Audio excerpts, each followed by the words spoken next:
अल्हम्दुलिल्लाह। एक आदमी गधा लेके जा रहा था, अभी ये शेर मैं सुना रहा हूँ आपको।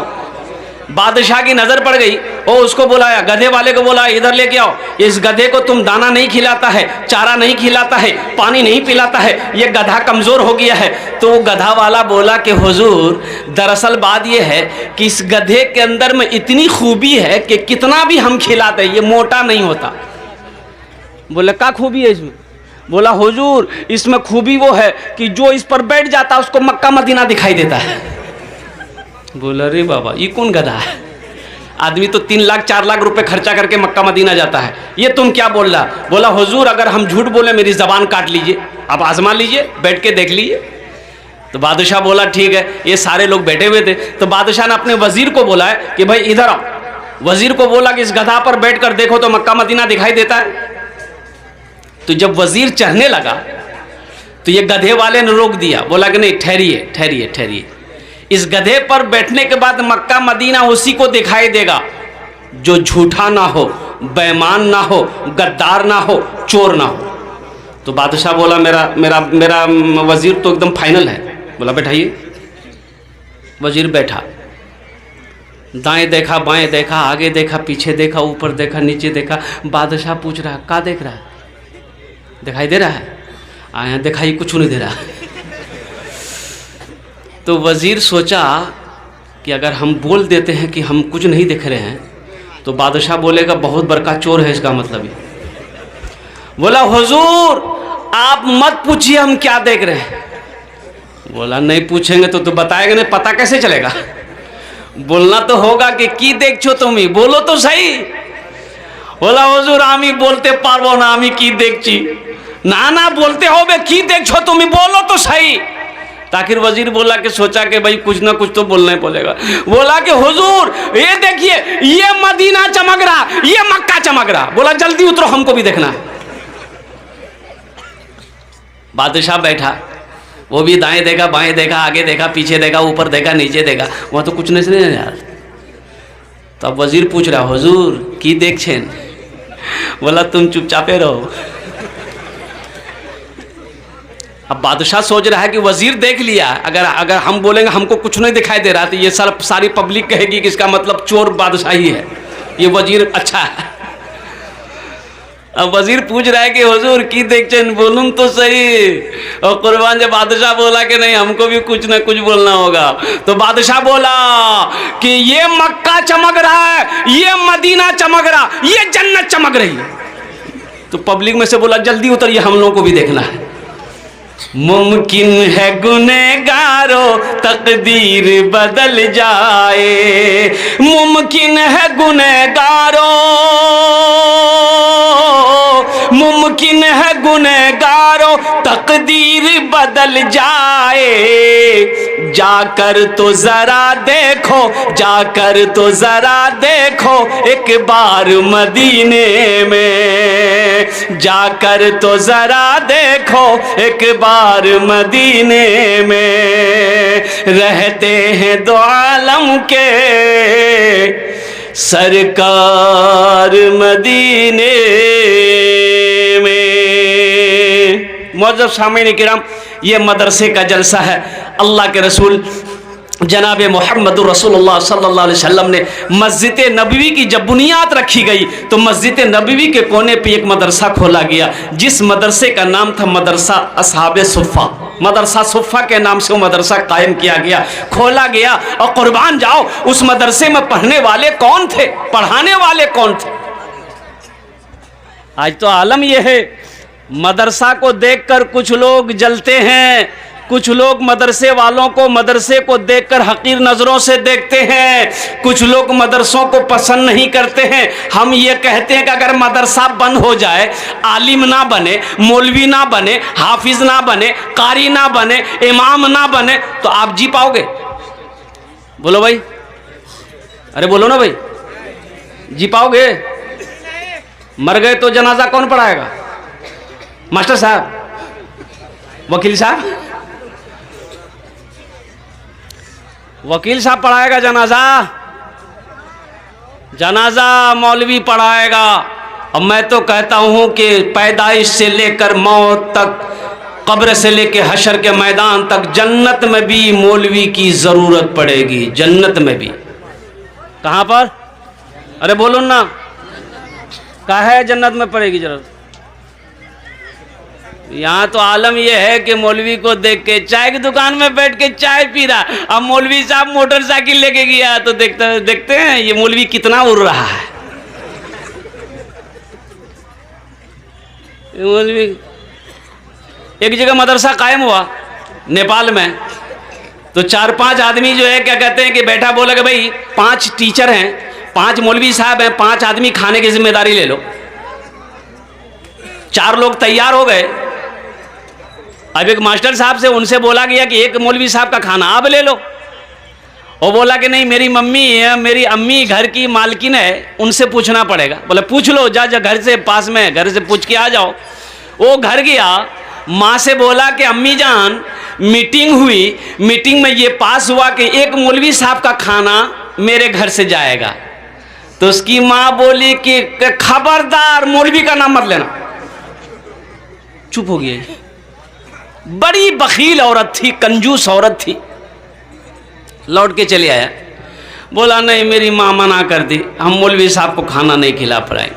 कुछ दिनों के बाद वही बुढ़िया जो मना की थी ना, उसका पोता एक थाल में खीर भेजी मदरसा में। अच्छा अपनारा बुझते पारें ना, आमी बोलছি तो बुझते पारছেন ना? हाँ तो अपनारा तो भालो शिक्षित लोग बसे आছেন माशाल्लाह अल्हम्दुलिल्लाह। थाल में खीर भेजी, तो मदरसा में खीर आई, तो मौलवी साहब ने कहा खीर है? बोले खीर जे। तो पर्दा हटाया, खीर से ऊपर से कपड़ा हटाया, थोड़ा सा चखा, बड़ा मजेदार खीर। बोला बेटा किसने भेजा? तो लड़का बोला बच्चा झूठ बोलता है। अब भाई बोलो भाई बच्चा झूठ बोलता है? बच्चा झूठ नहीं बोलता। बच्चा बोला मेरी दादी भेजी है। तो मौलवी साहब बोला तुम्हारी दादी इतनी कंजूस, इतनी बखील है, इतनी अच्छी खीर कैसे भेज दी मदरसे में? काजू है, किशमिश है, नारियल है, बादाम है, सिर्फ दूध की खीर है। तो लड़का बोला कि दरअसल बात यही है ना कि पूर्णिया से मेरे यहाँ मेहमान आने वाला था, उन्हीं के लिए मेरी दादी खीर बनाई थी। खीर बना के वो सारे में रख दी थी ठंडा होने के लिए, ठंडी होने के लिए। मेरे आंगन में जो कुत्ता था ना वो मुंह लगा दिया। तो मेरी माँ बोली फेंक दो, मेरी दादी बोली काहे फेंकोगे, मदरसा में दे दो, मौलवी साहब खा लेंगे। कुर्बान जाओ, आलिम ना हो तो गुजारा ना हो, मौलवी ना हो तो गुजारा ना हो, इमाम ना हो तो गुजारा ना हो। और कुर्बान जाओ मौत की सुबह, पैदाइश से लेकर मौत की सुबह तक, और जन्नत में आप चले जाओगे वहां भी आलिम की जरूरत पड़ेगी। एक नौजवान ने कहा कि हजरत रुकिए। बोला हाँ बोलो। सीधे साधे थे आलिम साहब। बोला बोल की? बोले एक कथा आछे बोलून? तो बोलबो बोलो। बोला हजूर एक सवाल आछे। बोले की सवाल आछे? बोला सवाल हजूर एक आछे, यदि आपने जवाब सही दे दिलें तब तो भालो, और जवाब सही ना होले तो अपना के 500 टाका फाइन दीते होगे। बोले क्यों? तो आलिम साहब ने कहा तुम ही दे देना, हम जवाब सही नहीं दे पाएंगे, तुम बता देना। बोला कि ठीक है, अगर हम भी नहीं दे पाए तो हम 50 टाका देंगे आपको। बोला काहे हमसे 500 टाका लेगा, आज तुम 50 टाका देगा? बोला हुजूर आप आलिम हैं, हम जाहिल ना हैं। बोला अच्छा चल कर सवाल, क्या सवाल है? बोला हुजूर ये बताइए वो कौन ऐसी चिड़िया है, परिंदा है जो आसमान में उड़ते हुए उसका पैर सर पे चला जाता है? सोचने लगा 1 घंटा हो गया, पसीना पोछा हजरत। बोला रे बाप ऐसी तो कोई चिड़िया नहीं है। भाई चिड़िया जब आसमान पे उड़ती है तो उसका पैर नीचे रहता है, बैलेंस बना के चलता है, बैलेंस बना के उड़ती है। तो हजरत बोला बाबू हमको पता नहीं। बोला निकालिए 500 रुपया। तो हजरत ने 500 रुपया निकाल के उसको दे दिया। तो हजरत अब बोला कि बेटा अब तुम ही बता दो वो कौन चिड़िया है। तो 500 रुपया में से 50 टाका दे दिया कि हजरत ये लीजिए, हमको भी पता नहीं वो कौन चिड़िया है। बेकार जिंदगी को तू अपनी सवार ले, बेकार जिंदगी। ए बेटा बसे जाओ, ओखाने बसे जाओ। अजय एक वादा करो, जब तक मेरा बयान होगा कोई जाना आना नहीं करेगा ना? अरे कोई जाएगा? है लगले ठंडा का टाइम है। ये जगह तकरीर कहते एक नौजवान खड़ा हुआ, मैंने कहा क्या हुआ? बोला है। बोले बैठो।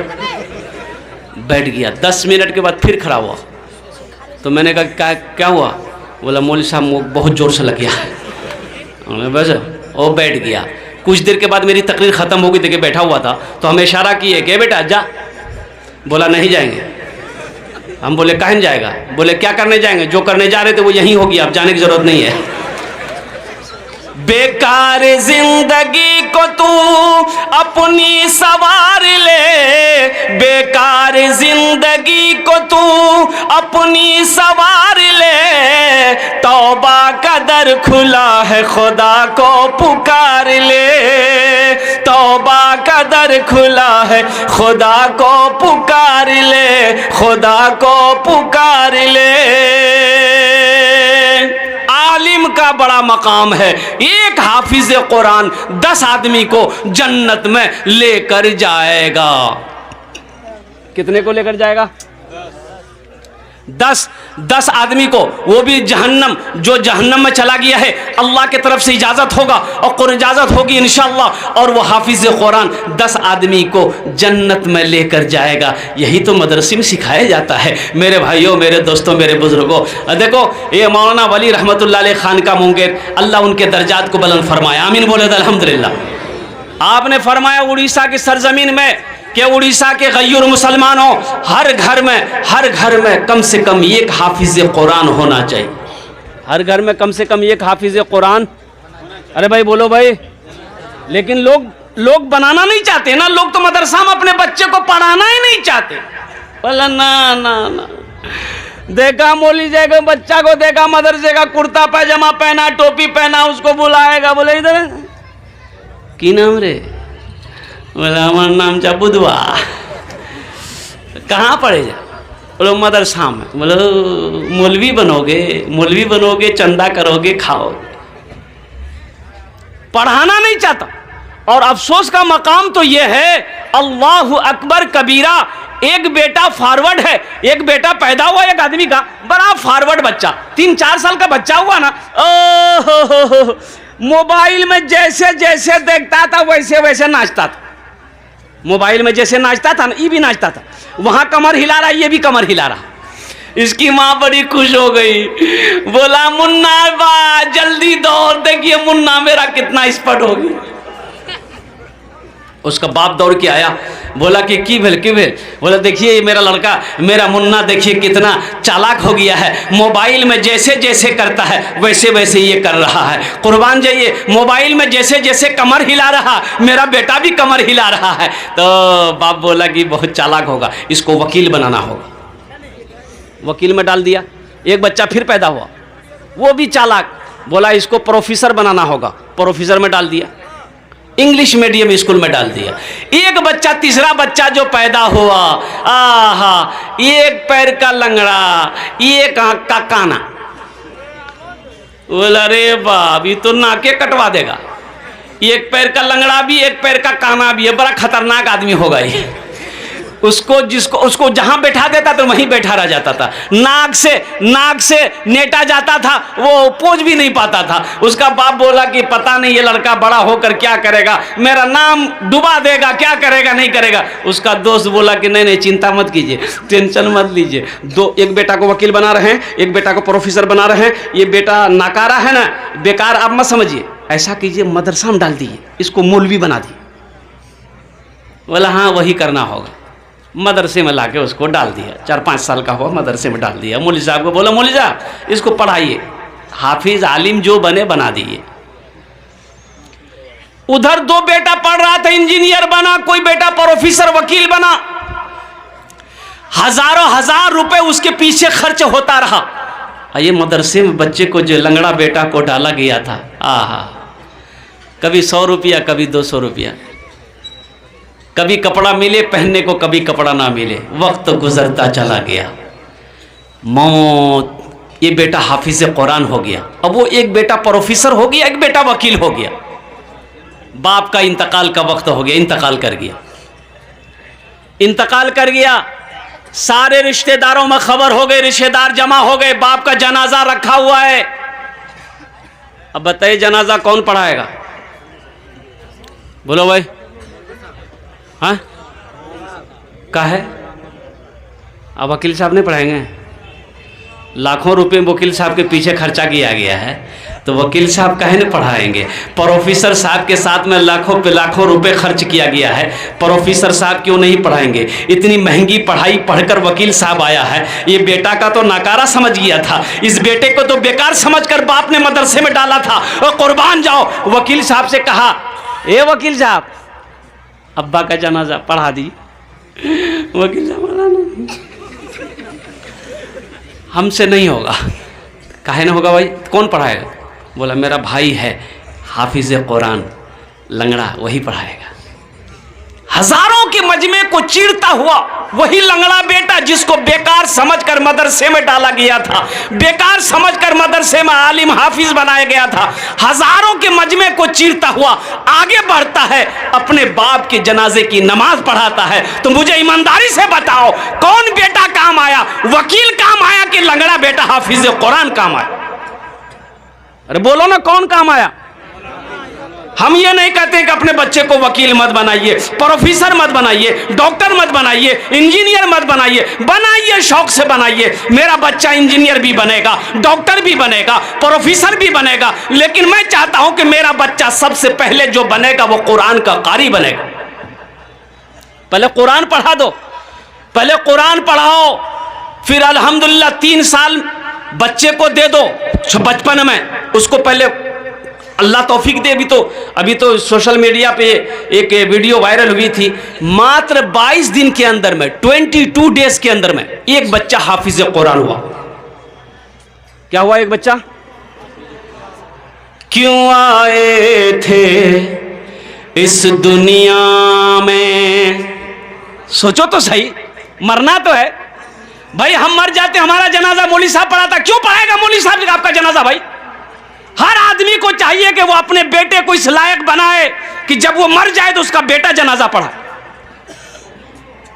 हम मौलवी साहब का इंतजार क्यों करेंगे कि मुफ्ती साहब आएंगे वो जनाजा पढ़ाएंगे, मौलाना साहब आएंगे वो जनाजा पढ़ाएंगे? आपने अपने बेटे को इस लायक क्यों नहीं बनाया कि जब आपकी मौत हो तो आपका बेटा आपकी जनाजे की नमाज पढ़ाए? हक तो उसका है। अपने बेटे को उस लायक आपने बनाया नहीं कि आपकी जनाजे की नमाज वो पढ़ सके, आपके हक में दुआ, बख्शिश व मगफिरत की दुआ कर सके। क्यों आए थे इस दुनिया में, जाना है मालूम नहीं। क्यों आए थे इस दुनिया में, जाना है मालूम नहीं। सामाने सफर सब ठीक करो, कब होगा सफर मालूम नहीं। क्यों आए थे इस दुनिया में, जाना है मालूम नहीं। इस घर को बेहतर बनाए हो, जिस घर में रहना है 2 दिन। कितना दिन रहना है? अरे भाई बोलो भाई, कत दिन रह? 2 दिन, 2 दिन 4 दिन एखाने থাকবে, তারপরে কি হবে? अल्लाह कुरान को जे कुल्लु नफ्सिन ज़ाइक़तुल मौत सुम्मा इलैना तुरजाऊन। हर शख्स को मौत का मजा चखना है, फिर तुम सबको मेरे पास आना है। ढेर चालाकी काज करबे ना, ওখানে চালাকি কাজ করবে না। যত চালাকি কত এখানে করে নো, ওখানে चालाकी चलते ना। एक आदमी को पटना जाना था। कहाँ जाना था बोलो भाई? पटना जाना था, ट्रेन पकड़ना था पटना का, कटिहार में। कटिहार स्टेशन गया, अब वो रात का समय है, ट्रेन खुलने वाली है, ये डिब्बे में चढ़ा। डिब्बे में जो चढ़ा तो देखा इतनी भीड़, पैर रखने की जगह नहीं। तो आदमी बड़ा चालाक था, बड़ा होशियार था। सोचा रे बाप, हमको पटना जाना, आप खड़े होने की जगह नहीं है, तो हम पटना पहुंचेंगे कैसे? बोला नहीं, यहाँ कुछ दिमाग लगाना होगा। वो चिल्लाया, लाइट भी कम थी, रात का समय, चिल्लाया सांप सांप सांप सांप सांप। अब सांप की आवाज जो टकराई तो डब्बे में हरकम बच गया। कोई उसको ढकेल रहा, कोई उसको ढकेल रहा, कोई खिड़की से निकल रहा, कोई गेटे से कूद रहा। देखते देखते पूरा डिब्बा खाली हो गया। ये आदमी बोला कि अब हम पटना पहुंच जाएंगे। सीट खाली हो गई, चाहे एक चादर बिछाए, एक चादर ओढ़ा, सो गया। नींद आ गई। सुबह हो गई तो चाय वाला स्टेशन में चाय बेचता ना भाई, अरे बोलिए ना, चाय ले लो, चाय ले लो, चाय पी लो। इसकी नींद खुल गई। चाय वाले को बुलाया, बोला भाई इधर आओ, चाय पी लो। तो चाय वाले ने चाय दिया। तो ये चाय वाले से पूछता है कि गाड़ी पटना पहुंच गई। तो चाय वाला बोला पटना, ये तो कटिहार है। बोला अरे हम पटना वाली ट्रेन में बैठे थे, ये कटिहार कैसे है? बोला नहीं, आप ट्रेन सही में बैठे थे, वो ट्रेन सही थी, लेकिन एक आदमी इस डिब्बे में सांप देख लिया था, इसलिए कोई पैसेंजर इसमें चढ़ने नहीं मांग रहा था। ये बात रेलवे महकमा को ऊपर में पता चल गया कि इस डिब्बे में सांप पहुंच गया है, कोई पैसेंजर नहीं चढ़ने मांग रहा। तो ऊपर से ऑर्डर दिया कि इस डिब्बे को छांट के कटिहार में छोड़ दो, बाकी डिब्बा लेकर पटना चले जाओ। बोला ढेर चालाकी कर दिए हम, इसलिए ज्यादा चालाक ना बनो। ज्यादा चालाक पहले हलाक होता है, ज्यादा चालाक आदमी गड्ढे में गिर जाता है। इस घर को बेहतर बनाए हो, जिस घर में रहना है 2 दिन, इस घर को बेहतर बनाए हो, जिस घर में रहना है 2 दिन, जिस घर में हमेशा रहना है, कैसा होगा वो घर मालूम नहीं, क्यों आए थे इस दुनिया में, जाना है मालूम नहीं। सामाने सफर सब ठीक करो, कब होगा सफर मालूम नहीं, क्यों आए थे इस दुनिया में।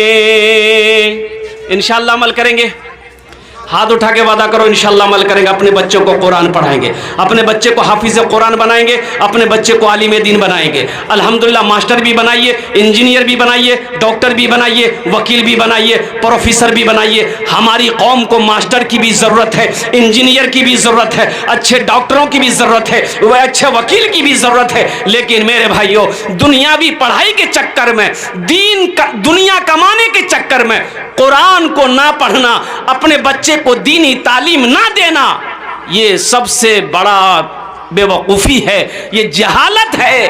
और अल्लाह के रसूल सल्लल्लाहु अलैहि वसल्लम की ये नाराज़गी है।